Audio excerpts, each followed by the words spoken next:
계속 계산을 해보니까 145석에서 갔다 하고 있습니다. 큰일 났습니다. 이번엔 기호 2번 더불어민주당만이 새누리당의 폭주를 막고 대한민국 경제를 살릴 수 있습니다. 가짜 야당이 아니라 진짜 야당을 뽑아주십시오. 이번에 또 속으시면 다시 4년 후에 흡조하는 장면 보게 되실 겁니다. 이번에 바꿔야 합니다.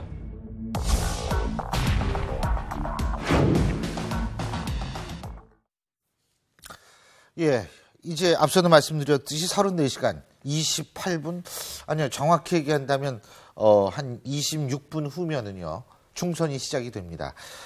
바로 그 시간까지 과연 우리가 점검해볼 관전 포인트는 어떤 것이고, 그리고 총선 어떻게 예측할 수 있는지 오늘 한번 진지하게 생각해 보겠습니다. 자, 오늘 같이 생각해 주실 네 분 스튜디오에 나와 계십니다. 문화일보 황선준 논설위원, 부장판사 출신이시죠. 여상원 변호사, 정치평론가 이종훈 박사, 그리고 백성문 변호사 네 분 나와 계십니다. 안녕하십니까? 안녕하세요. 예.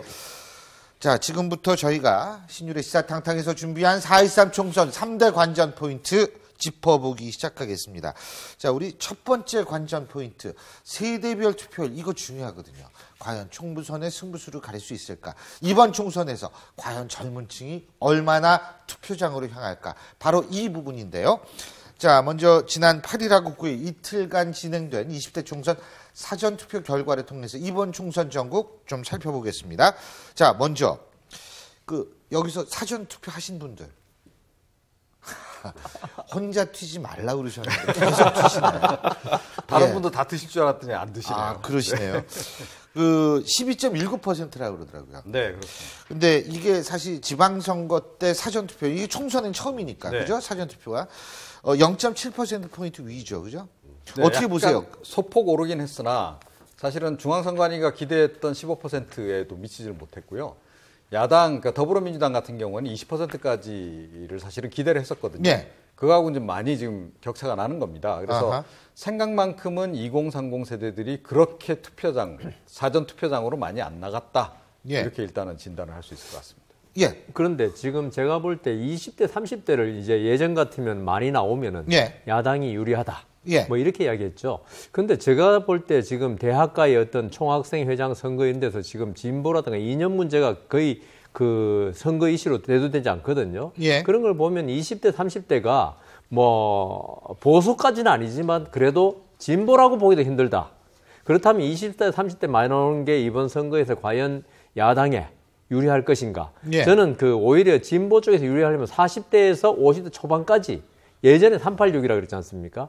이분들이 많이 나온 게 유리할 거고요. 50대 중반도 386입니다. 그러니까요. 50대까지. 지금 저기 황 의원님도 여기 앉아 계시고 저도 그 나이 또래인데 저희를 너무 무시하시네요. 그래서 네. 제 생각에 20대, 30대가 많이 사전투표를 많이 하고 많이 나온다. 예. 그러면 저는 제 생각에는 양대 거대 정당보다는 제3당 또는 무소속 또는 소수 정당으로 갈 가능성도 많다. 이런 생각이 듭니다. 저도 기본적으로 동의합니다. 근데 저는요, 또 20대랑 30대를 좀 나누고 싶은 생각이 드는데요. 30대는 진보적인 성향이 20대보다 강한데요. 20대는 막상 안 그럴 가능성이 있고, 20대는 아주 튀는 그 소수 정당이라든지 이 마이너리티 투표를 많이 할 가능성이 있고, 투표율 자체는 여론조사에 나타나는 것보다 상당히 적게 나올 거라고 생각합니다. 왜 그러냐면은 이런 의식들이 있더라고요. 투표할 거냐 물으면은 투표를 해야 된다고 말하는 것이 정답이라고 생각을 하는데요. 그 정답에 따라서 막상 행동하진 않는 경향도 강한 것 같습니다. 네, 여기서 제일 젊은 우리 백성문 변호사가 제일 젊거든요. 근데요, 그날 비가 온대요. 네, 그렇죠. 그날 비가 온대요. 오전에만 비가 온답니다. 이 비가 오는 것과 투표율이 어떤 상관관계가 있을 거라고 확실히 보세요? 비가 오면 아무래도 투표율이 더 높지 않을까요? 예. 일단 좀 보통 날씨가 좋으면 이제 투표하는 날은 원래 쉬는 날이니까 그러니까 사전 투표 안 하고 그날도 안 하고 놀러 가는 경우가 굉장히 많은 것 같고요. 저는 이번에 그 사전 투표율도 그렇고 예. 그리고 또 지금 그 여론조사 통해서 나온 앞으로 적극적으로 투표하겠다는 층이 예. 젊은 층이 많아졌다는 게 굉장히 좀 중요하지 않을까. 예. 예, 그게 확실히 보면 예. 과거에는 좀 연세 드신 분들이 거의 대부분 투표장에 가시고 예. 젊은 층들은 대부분 이제 투표일 날 놀러 가는 경우가 많았는데 예. 이번 같은 경우에는 젊은 층에서 적극적으로 나온다는 게 그러니까 지금 예. 김무성 대표가 지금 전국을 돌면서 간당간당하다고 맨날 얘기하시는 게 이번에 사전 투표 같은 경우에도 PK하고 TK 쪽이 좀 낮게 나왔잖아요. 예. 그러다 보니까 뭔가 보수층이 생각보다 이번에 새누리당 공천 과정에 실망을 많이 해서 투표적으로 안 나올 가능성이 많다. 이 부분에 대한 부분이 어찌 보면 이 새누리당 운명을 좀 가르지 않을까 생각합니다. 예. 그런데 말이죠. 사실은 이제 지난 19대 총선하고 이번 20대 총선하고 그 연령대 그 투표층 그 분포가 예. 얼마 전에 그 중앙선관위가 발표를 하지 않았습니까? 60대 이상이 많죠. 5060 세대가 사실 2030 세대보다 인구가 훨씬 더 많아졌다라는 예. 거죠. 그러니까 기울어진 운동장이 19대 때보다 더 기울어졌다는 겁니다. 자, 그런 상태에서 이제 그나마 그걸 상쇄시켜 줄 수 있는 것이 이제 조금 전에 말씀하신 투표 의향과 관련해서 젊은 예. 층들이 지난 총선 때 비해서 이번에 투표를 많이 하겠다라고 의지 표현을 지금 하고 있다는 거죠. 그런데 문제는 이 의지 표명을 했다 그래서 그럼 그대로 투표로 실제로 연결이 되느냐는 거예요. 그러니까 투표하러 가야지라고 생각하지만 실제로 현장으로 가는 건 또 다른 문제라는 겁니다. 그러니까 나이 드신 분들은 귀찮아도 그래도 가는 그런 그 성향이 있는 반면에 예. 나이 젊은 층들은 투표하러 가야지 생각하면서도 정작 당일날 되면 뭐 놀러 가거나 이러면서 안 가는 경향성이 예. 굉장히 있다는 거죠. 그래서 예. 사실은 이게 그 효과를 그러니까 이미 예. 더 기울어진 그 운동장을 상쇄시키는 효과가 과연 있을 것인가? 예. 제가 보기엔 별로 크지 않을 것이다 이렇게 생각합니다. 예전에는 그 투표날 날씨가 나쁘면 이제 그 오히려 투표율이 높다고 그러지 않습니까? 예. 젊은 층이 놀러를 안 가고 투표장에 올 것이다.